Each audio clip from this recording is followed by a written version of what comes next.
سلام، من زهرا. میخوام اینجا در مورد یه ترس خیلی بزرگم صحبت بکنم. ترس از شکست.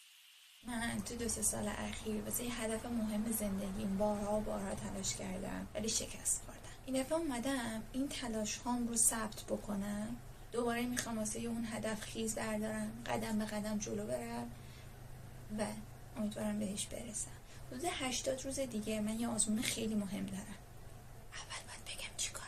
حدود 7 سال تو حوزه مهندسی عمران و محاسبات سابقه کاری دارم و خب آزمونی که میخوام شرکت کنم دقیقاً اون چیزیه که من برای کارم بهش احتیاج دارم. صلاحیت محاسبات سازه. به قول یکی از استادامون این سخت ترین آزمون کهکشان راه شیریه.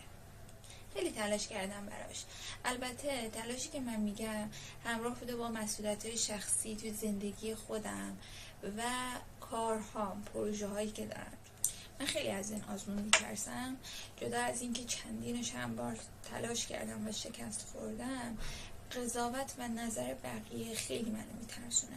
خب تا حالا کسی به من مستقیم نگفته که چرا این آزمون قبول نشدی یا این همه خوندی و قبول نشدی، ولی مدام تو فکر بقیه هم و خودم رو میذارم تو مغز اونا و خودم رو از دید اونا قضاوت میکنم. این ترس رو برای من بزرگ و بزرگتر کرده.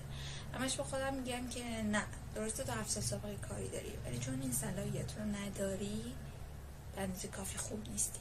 سعی کنم دانشم رو بالا ببرم، مطالعاتم رو زیاد بکنم، با نرم افزارهای جدیدتر آشنا بشم و ازشون استفاده بکنم توی کارم.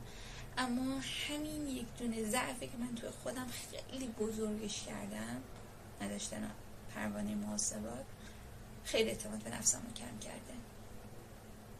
میخوام اینجا در موردش صحبت بکنم چون فکر می‌کنم صحبت کردن در موردش اون قول سیاه رو واسه من کوچیک و کوچیک‌تر میکنه.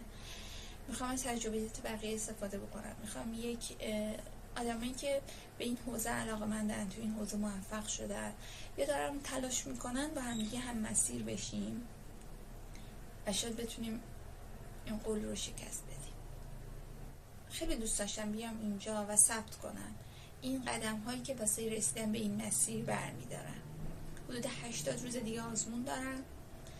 بیس صفری ندارم. واسه آزمون قبل که تو دی ماه پارسال برگزار شد خیلی خونده بودم، خیلی مطالعه کرده بودم و نمره آزمونم شده 44، ولی خب حد نصاب قبولی 50. حداقل میدونم 4 تا سوال خیلی ساده رو به خاطر استرس خیلی زیادی که دارم و ترس و وحشت زیادی که از این آزمون دادم رو از دست دادم و تعداد غلطام خیلی زیاد. حالا میخوام توی این مسیر دوباره تمام دروس رو مرور کنم و تست بزنم و بتونم سرعتم رو تو حل مسائل سازه بالا ببرم. خیلی دوست دارم این مسیر رو ثبت کنم، با شما به اشتراک بذارم و در موردش حرف بزنم، چون حرف زدن در موردش انگار که اون قول بزرگ سیاه رو واسه من کوچولوتر میکنه، انگار که کمتر ازش میترسم. فقط من این هدف رو ندارم، من خیلی هدف دارم، به خصوص تو حوزه کاریم، واسه رشد کردن، واسه آپدیت شدنم.